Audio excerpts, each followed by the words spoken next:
Rais, ile kitu tunasema ni kwamba hii maneno unasema ya Gatundu ni Gatundu. Gatundu ni moja. Hii maneno unasema tunasitisha North. Kakwage ira Gatundu igire.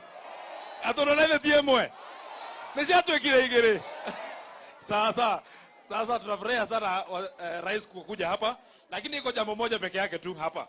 Kwa sababu hapa hii njia ukiingia namna hii ndio unaenda pale Gatundu South. Na sisi tunafurahia hospitali umetusaidia. Hawa wangwana hawana hospitali wanakuja pale kwetu Gatundu South. Etiguo. Na hiyo hospitali umetusaidia kwa sababu wale watu wa KU wameichukua na wameilinda vizuri. Hapa governor yuko na pia wanashirikiana na KU kupeleka vizuri.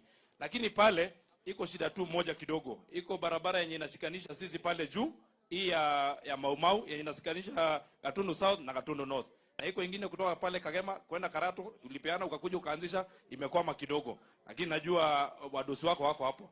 Na iko ingine kutoka Kiganjo kwenda all the way mpaka mahali inaitwa Gateway. Hizo zikimalizika, hii kiisha ishikanisho pia hiyo itakuwa mzuri. Na hii maji ya Karimeno ukisikia hawa wakipiga hiyo kelele wanapiga wako na haki. Kwa sababu pesa yao ya pale Karimeno 4.2 billion bado haijapatikana. Ndio maana hawa unasikia wanaogopa wasifanywe kama wale. Kwa hivyo ukienda mahali upate fulusi kidogo uingie, kwa sababu hata hiyo maji tunatumia. Asante sana.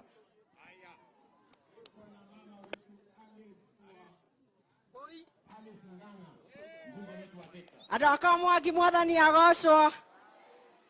Your Excellency, unajua